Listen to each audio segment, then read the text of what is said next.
Good afternoon, everyone. Philip Penarski here with CBS 42 Now. Hope you're having a great day. We're just a few moments away from hearing from UAB officials regarding how to combat burnout and anger, possibly during this coronavirus pandemic. It appears that those officials have approached the Zoom call, so we will send you there live now and hear more about it.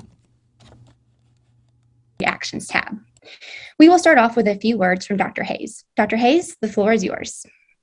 Thank you, Brianna, and thank you all for having me today. As Brianna mentioned, I'm a clinical psychologist. I'm Dr. Megan Hayes, and my job is kind of interesting in that it's split in two parts. So I do work in the UAB Medicine Office of Wellness, where I work with physicians, medical students, learners like residents, as well as APPs, and I kind of act as a well-being coach for them. And I started that in November, along the time when pandemic burnout was really starting to hit our healthcare workers even harder, with the fall surge. And then the other half of my job, I actually work in the rehab setting. I work at UAB Spain Rehabilitation Center as a rehab psychologist. And in that role, I see a lot of convalesced COVID patients in our inpatient rehab. I also work in the outpatient setting in cardiac and pulmonary rehab, where I see a lot of convalesced COVID patients and work with them and their families. So I have this interesting role where I kind of see both sides of the equation, both the healthcare workers who are trying to help these patients, as well as the patients themselves who have survived COVID and their family members. So it's been really interesting perspective for me.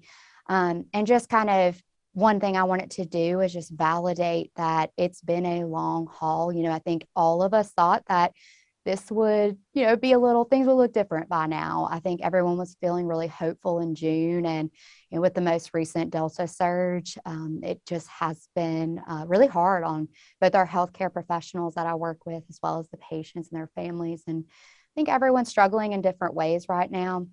And one thing that I wanted to point out is the American Psychological Association has been tracking data, surveying Americans and their stress levels during this time throughout the entire pandemic. And they just released an updated version of that, the survey results in March. And some interesting findings came out of that, one of which was that weight management has been a really primary concern and interesting side effect of the pandemic, with many Americans struggling to manage their weight. Many have gained weight, but some have also lost more weight than they would like.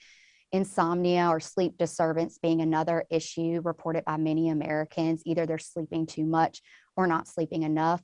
Another area that has been problematic has been, higher levels of psychiatric diagnoses in our essential workers. So that is more than the general population, although we've seen more psychiatric diagnosis and treatment in the general population as well since the pandemic began. So those are just a few findings that I wanted to point out, but even outside of psychiatric diagnoses, emotions are running high. And, one of the emotions that I have been seeing even more than usual is anger, and a feeling that this could have been prevented. But I'm happy to take questions about anything mental health related today as it relates to COVID-19, healthcare professionals, or even convalesced COVID patients and what they're looking like. Thank you, Dr. Hayes. A submitted question that we have, the pandemic has weighed on the public tremendously and has been a diverse topic among many. With patients you see, what are themes or topics that you have noticed that sparks feelings of anger and stress? So definitely one topic in particular that is sparking that feeling of anger is that feeling or the thought that this could have been prevented. So, the surge that happened over the winter, and I know many healthcare professionals that have worked during that surge, is just a lot different in terms of the feelings that were coming up then versus now. I think it's that thought of we do have vaccines now. We do have vaccines that are very effective. We know more information about how wearing masks can help prevent the spread of infection and how other, public health regulations can help manage that spread. And the fact that we got here again is very frustrating for people. Another thing, beyond the fact that it feels like it could have been prevented, is just that it's still going on. And I think it's natural to feel very frustrated by that. We all thought that we would be in a different place by this point in the pandemic, 18 months in. And there's just a general frustration that this is still happening, and we are still having to deal with so many losses, not just of human beings, family members, friends, but also just the losses of different milestones and graduations that we didn't get to go to, postponed weddings, canceled weddings, and it's just very frustrating. Thank you. A question that was submitted by Alan from Fox 6. Dr. Hayes, have you seen or heard reports of the anger? Is a problem due to this splitting of families, or what is your advice going to the holidays with family gatherings? Yes, absolutely. That is a great question, and I'm glad that you pointed that out.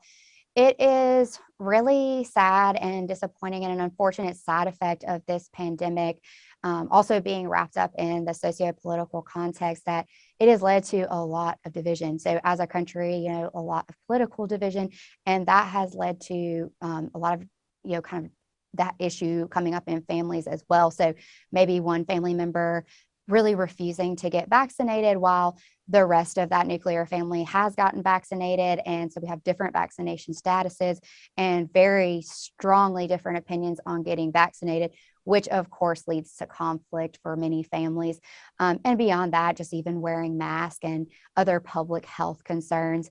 Family members may have different opinions on these things. And even to the extent that you may have some family members that outwardly just deny that COVID-19 is a real threat. So people are coping with this in different ways, and there are wildly different opinions out there.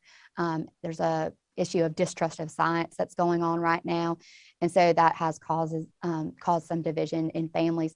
You also asked how to deal with that, and I think there's many different ways that people can cope with this issue. I think some people just go ahead and set the boundary right away, knowing that if they're going to be around a family member that has really different views than they do about vaccination, for instance, that topic will simply be off the table. They may also decide going into the holidays that, if they have to make that risk decision for themselves. So if that family member is someone who is not vaccinated, they may have to do that risk assessment and say, I'm not willing to be around that family member, and have that conversation with them in a firm but polite manner. And that's completely fine to also set those boundaries.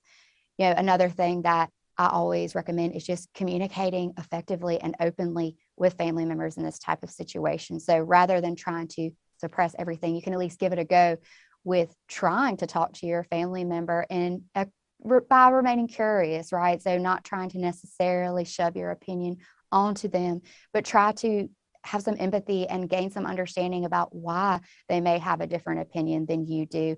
And by remaining curious, we may actually get them to open up more and have actually a productive discourse. At the very least, let them know why you feel the way that you do. Thank you.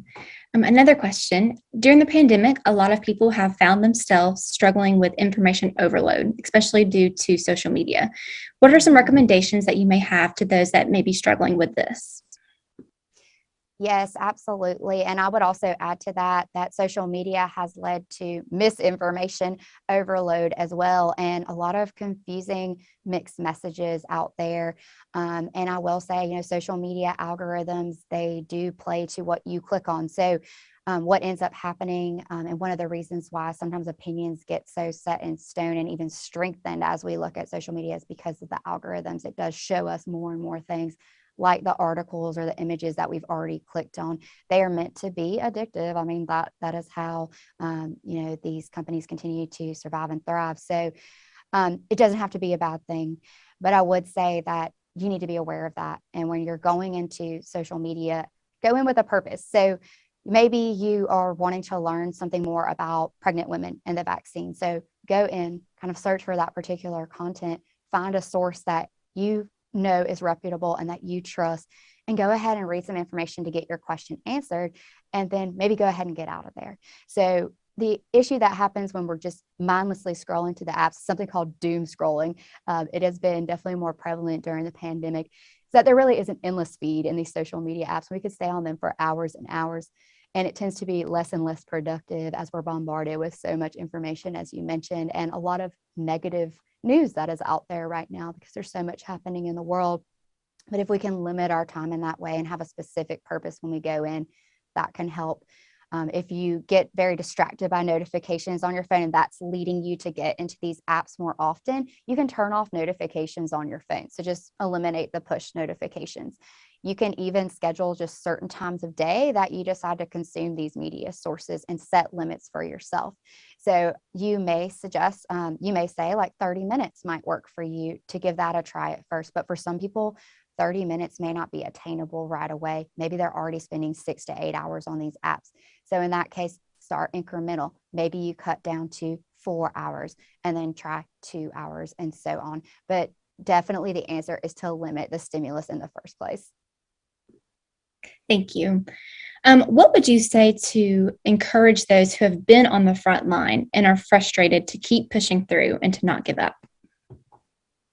I think something that is really encouraging to those on the front lines is that they have already made it through so much. So, they have made it through all of these surges. We've already had 4 waves here in Alabama, and they have gotten through those times. And as a whole, people are resilient. So as much as I had mentioned some discouraging findings from the Stress in America surveys, and we know that healthcare professionals and other essential workers are in a more vulnerable group that's reporting more distress, at the same time, many people are reporting resilience and even some positive outcomes related to the pandemic, as hard as it is to believe. So a psychological concept that I like to mention to my healthcare workers that I spend time with is that there is such a thing as post-traumatic growth. And we actually can grow from traumatic experiences. We can learn from them and we can come out resilient on the other side, and we can really surprise ourselves with what we can do. So I think that always gives me hope, is that we can change and adapt to even the most difficult of circumstances. And I think our healthcare professionals have shown us that already. And the other thing is that people are really paying attention to this. So, I know here at UAB, we really do value our physician well-being, the well-being of our healthcare workers, and people are paying attention to that in administration. And I know many other hospital systems are following suit. We know that our healthcare professionals are distressed, and there are systemic changes that should be coming, and those do just take longer than the individual coping skills that we could discuss today. But it just takes a little bit longer, but those changes are coming. Thank you. So to counteract that, for those who are not frontline workers, what types of techniques can you recommend that they incorporate into their daily routines to combat a heightened sense of feeling of anger or stress? Yes, great question. So, and again, whether you're a frontline worker or you're just a layperson, we are all, I think everyone's got that experience of anger and frustration, that this is still going on, at least from time to time. So it's something that many of my patients are coming to me with, or family members as well, feeling really frustrated, angry, and even on the highest end of the spectrum, really experiencing downright rage about the situation as it stands, which is truly understandable. So a few suggestions for that. One is to normalize that. So absolutely, when something has been wearing on you for this long, and when it is this frustrating and you are expected to cope with this for so many months, it's something new for all of us and it is just dragging on. Let's just validate that anger is a normal response to that. And anger often stems from thoughts that a situation is unfair, and there is a lot about this pandemic that feels unfair. And there's also the aspect of things feeling really out of control that can lead to anger. And we do have to acknowledge that there is so much about this pandemic and life in general that is out of our control. So, a few things besides acknowledging the anger and being sure to feel it. One is, you don't want to bottle up the anger. And on the other end of the spectrum, you don't want to turn to aggression. So anger can lead to kind of that pressure cooker effect, where if you're suppressing, anger can come out in really unexpected ways, and sometimes anger outbursts and in unhealthy ways. And at the same time, anger can also lead, when we do not check our impulses, to aggressive behaviors. Maybe the urge to punch things, to yell at someone, to tell off a Facebook acquaintance. And neither of those are productive strategies. So in terms of using that pressure cooker analogy again, really the best thing to do is try to turn down the heat on the anger. So not so much to try to release all that steam at once or to hold it all in the pressure cooker. Rather, let's turn down the heat a little bit. And what are some ways to do that? I actually recommend anything that's going to activate what's called your parasympathetic nervous system, which is the antidote to your fight or flight system. So it's also termed as the rest and digest system. Some things that can help to calm down your nervous system might be things like just as simple as breathing. So focusing on a long exhale, right? Just returning to your breath, breathing in for 4 seconds, holding for 4 seconds with a long exhale through your mouth for 4 seconds. That will calm down your nervous system pretty quickly. Some other things that you can do are yoga, meditation, of course, although I know that's not for everyone, but it's certainly worth a try. And it does have an evidence base for calming down our nervous system. Even just like chatting with a friend or going on a nice walk outside and taking in some nature, taking a nice bath or shower. These are calming things that can bring down that fight or flight system and turn down the heat on that anger. And finally, another strategy, although there's more where this come from that I really love, especially for pandemic related anger, is something called radical acceptance. And radical acceptance is just like it sounds. It is radically accepting that there are many things about this situation that are out of our control. As much as we wish it weren't that way sometimes, or feel like it just shouldn't be this way and we shouldn't have to accept reality, all of those are just red flags that we are fighting against reality. And ultimately, that makes us feel worse. And we will free up more space, mental space for ourselves, if we just say, yes, there are many things that are out of my control, and I'm going to choose to radically accept this reality as it is, not as I wish it to be. And that actually has a lot of power. And I do want to say that acceptance does not mean that you're just holding up your hands in resignation and saying, I'm giving up. It doesn't mean that you're agreeing with the situation. It's just saying that you're choosing to accept what's out of your control. That was great. Thank you, Dr. Hayes. Just a couple of more questions for you before we wrap up today. A lot of people may feel angry, but what are you seeing with people who may feel hopeless, especially as the pandemic continues on? Yes, hopelessness is another emotion and feeling that has been coming up. I did want to point out that the rates of suicidal ideation have increased during the pandemic. That does not appear to be slowing down. You know, in addition to the pandemic that we're dealing with COVID-19, many have termed a mental health pandemic that is going on alongside that. And as a result, and that's absolutely true, it is something that I have seen even around here at UAB, you know, the phone is essentially ringing off the hook for us in psychology and in psychiatry, I know. And we are seeing quite an influx of folks who are really, really struggling. And, you know, hopelessness is a symptom of depression, and it is related sometimes to suicidal ideation as well. It can be a risk factor for suicidal ideation. One thing that I do want to say is that there is help out there immediately if you need it. So if you yourself or if anyone out there is having thoughts of suicide, please call the National Suicide Prevention Lifeline. The number for that is 1-800-273-TALK. Again, that's 1-800-273-TALK. And Brianna will also send out a list of resources I've pulled together for some other crisis resources. But even beyond the crisis, so I always mention suicide because it is more acute and I want to address it right away. But of course, there's just a general sense of hopelessness in a lot of people that doesn't rise to the level of suicidal ideation. And for those people, I would encourage them to kind of flip the script a little bit. And instead of watering the weeds on everything that is going wrong, right, and kind of just adding to that by looking for maybe even news headlines that confirm already their worst fears and how things are just really bad and getting worse, look for instead evidence that things could be getting better. And it is out there. You just have to change that mindset and to look for it. So what is great about the situation, right? What is getting better about the situation? What might be a good thing? And some things that I like to tell myself is that vaccines do exist and they're very effective. And it's just amazing that they're here and so fast. And so I'm really thankful for that, right? And gratitude can really help with hopelessness. And so looking toward the future, you know, what might that look like? How could that help us? Other things I'm thankful for, just the fact that I do have access to accurate public health information. And everyone else does too, right? And so that's something to be thankful for as well. That's great. Thank you, Dr. Hayes. Okay, well, before we end this, is there anything else that you would like to say before we end this Q&A? No, I would just, again, validate that whatever you're feeling at this point in time, none of it's wrong. And something that I haven't mentioned yet is, that kind of goes along with radical acceptance, is that we also can accept our feelings that we're having.